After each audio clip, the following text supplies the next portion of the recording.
Well, I want to say it was like Thursday or Friday of last week that we talked a little bit about the brain's distraction window and how once upon a time that was something that our brains kind of used for survival, to keep us around, keep us alive, because you're kind of... Stay alert, head on a swivel. What's coming from this way? What's coming from that way? But now it has lent ourselves to getting distracted quite often and, potentially dangerous situations, whether it's a smartphone distraction or, you're a distracted pedestrian and you're not paying attention to the traffic around you. Well, I feel like this plays right into that. Even a single smartphone notification can briefly disrupt your thinking.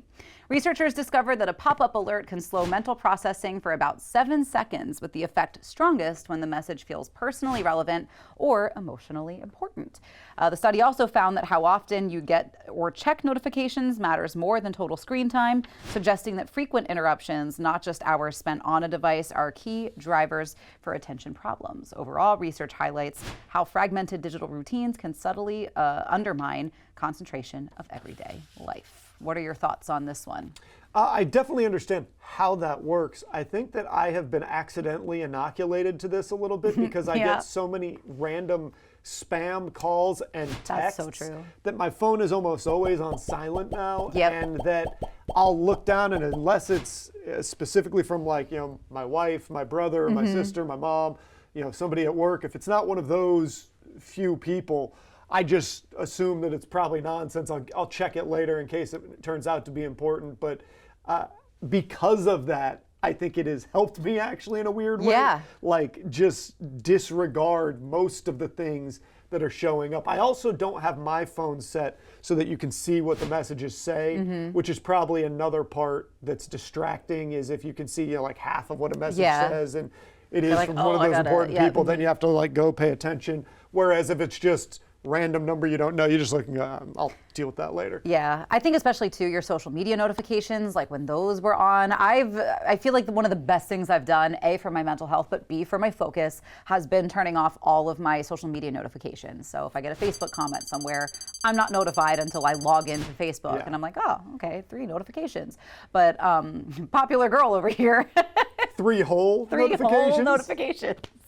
Same thing like when I had, a couple TikTok videos do really well, and every couple seconds I was getting a little That's like a drug. And it is like a drug because you're excited. You have to turn that off because you do start to feel like they like me.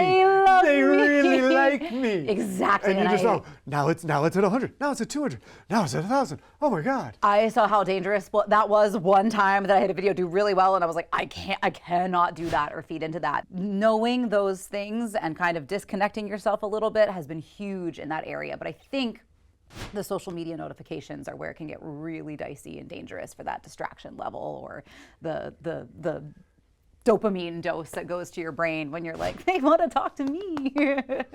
Yeah, it'll get you. It really can be addicting or distracting, and it doesn't really provide any benefit. Like that little dopamine hit, it's fine, but did it really change your day? Not really. And if you're on your phone at least as much as somebody like I am on my phone, you're logging in enough to see all that stuff anyway. You don't need extra alerts coming on to tell you even more. Nope.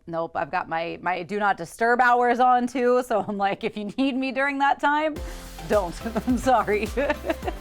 Coming up on CoastLife, though, we love our chief meteorologist, Paul Williams, for so many reasons, including a lot of his focus on awareness about prostate cancer. We've got another event that you can participate in coming up.